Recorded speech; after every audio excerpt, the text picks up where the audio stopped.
students. So, as yesterday, or I mean to say, in the previous period, we have seen about the properties of all the types of the quadrilateral, that is the kinds of quadrilateral. Out of that, the two quadrilaterals which are very special, that are rhombus and square, because they possess some extra property than the parallelogram and rectangle, etc. Now, in that also, especially we are dealing mostly with the square. Now you can see that all the properties of parallelogram, rectangle and rhombus, they are being included in the square. So square is a quadrilateral which possesses all the properties. Now what are the properties of square? The first property of the square is opposite sides are parallel and equal, which is also the property of parallelogram. Second property is all the sides are equal, which is the property of rhombus also. All the angles are equal, which is the property of rectangle also. So square is such that it includes all the properties of the previous three, that is parallelogram. One is parallelogram, second is rectangle, and third is rhombus. Hence the next exercise, that is 3.4, this exercise we are going to solve on the basis of these special properties of square, which all are involved, or all other properties of the parallelogram, rectangle and rhombus are being included in the square. On the basis of this, we are going to solve the exercise 3.4. Let's go for that.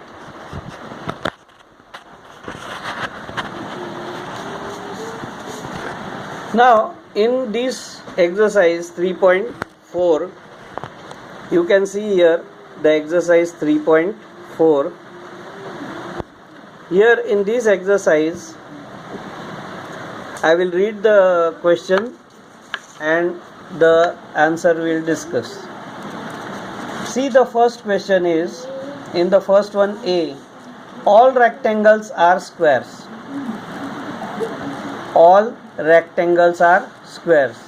Is it that all the property of square are included in rectangle? The answer is no. Hence, this statement is false. B, all rhombus are parallelogram. Now rhombus, you know rhombus? It includes the property of parallelogram. Parallelogram has one only property, special property, that is the opposite sides are equal and parallel, which is there in rhombus also. Hence, this statement is true. C, all squares are rhombus and also rectangles. Obviously yes, because rectangle has the property opposite sides are parallel and equal, the diagonals are equal. These properties are included in rectangle also. Hence, a rhombus is a rectangle. Next is D. All squares are not parallelograms. All squares are not parallelogram. Is it true? No. All squares are parallelogram, because all the property of parallelogram are included in square. So this is a false statement. E, all kinds of rhombus. All kites are rhombus. Now what is the property of kite? The property of kite is the adjacent sides are equal. So in rhombus we have that property. Yes, we have that property. But one property is there which is missing. Kite has the property that the diagonals are unequal and one diagonal is only the perpendicular bisector of the other. But in rhombus, both the diagonals are equal and both are the perpendicular bisector. Hence, this is a false statement. F. All rhombuses are kites. Yes, we can say all rhombus are kites. Why? Because in kite, as just now I said, the properties of kite, they are fulfilled in rhombus. Hence we can say all the rhombus are kite. Hence F is the true statement. G. All parallelograms are trapeziums. Now in trapezium the property of parallelogram is there. Yes, opposite sides are parallel. They are not equal, yes, but they are parallel. So in trapezium the opposite side can be parallel and can be equal also. Got it cleared? So it is true statement. And last one, all squares are trapezium. All squares are trapezium. So obviously in square the property of trapezium possesses only one property, that is opposite side, one pair of opposite side is parallel. So obviously trapezium the property of trapezium is included in square. So square can be a trapezium also. So it is a true statement. Next, second, identify all the quadrilaterals that have a 4 sides of equal length. Now in which quadrilateral we have 4 sides of equal length? Only 2 are there, square and rhombus. B. 4 right angles. Now in which quadrilateral we have 4 right angles only?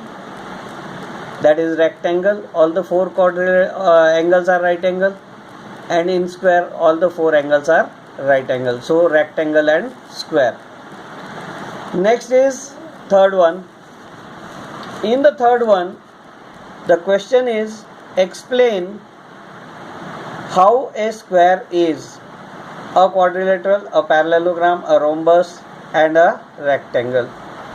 So as all the properties of quadrilateral, parallelogram, rhombus and rectangle are included in the property of square, hence we can say that a square is also called quadrilateral, parallelogram, rhombus and rectangle. Can be called. It is not called but can be called. Fourth one, name the quadrilaterals whose diagonals, number 1, bisect each other. Now there are 4 whose diagonals bisect each other.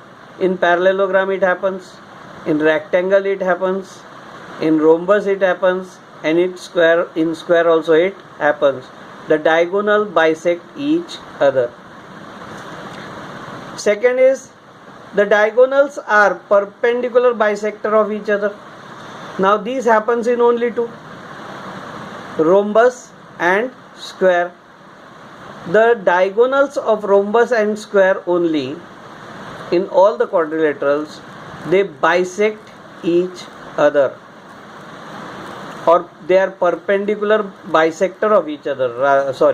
They are perpendicular bisectors of each other. But in the other 2, that is the rectangle and parallelogram, they are bisecting but not the perpendicular bisectors. Fifth one, explain why the rectangle is the third one in the fourth is remaining, are equal. The diagonals are equal. Obviously again 4 are there, that is rectangle, square, and 3 are there, sorry, rectangle, square, and the third one is trapezium, but in condition it is an isosceles trapezium. Fifth one, explain why the rectangle is a convex quadrilateral. Now, the property of convex quadrilateral is that all the interior angles should be less than 180 degree. Now, in a rectangle, all the angles are of 90 degree, neither less than 90 nor more than 90. Hence, it is less than 180 degree, all the angles. Hence, a rectangle is a convex quadrilateral. And the last one, that is sixth one, ABC is a right angle triangle and O is the midpoint of the side opposite to the right angle. Explain why O is equidistant from A, B and C. Now here one figure is shown to you. Here B is the right angle in triangle ABC and O is the midpoint of AC. If we join BO and extend it up to D, here I have to write D. Just give me a minute. I will write here. See, I am writing here D. This is the D point. Okay. So extend it up to D and then join D with A and C. We get a quadrilateral ABCD, which is a rectangle. Why? Because the diagonals, both the diagonals, that is AB, AC and BD, both are of same length. As they are of same length, we are getting a rectangle prepared due to that. Hence, in the rectangle, the diagonals bisect each other and also they are equal to each other. Hence, AO equal to CO equal to BO, and therefore we have O as the equidistance point from A, B and C. So here I conclude my video. Thank you.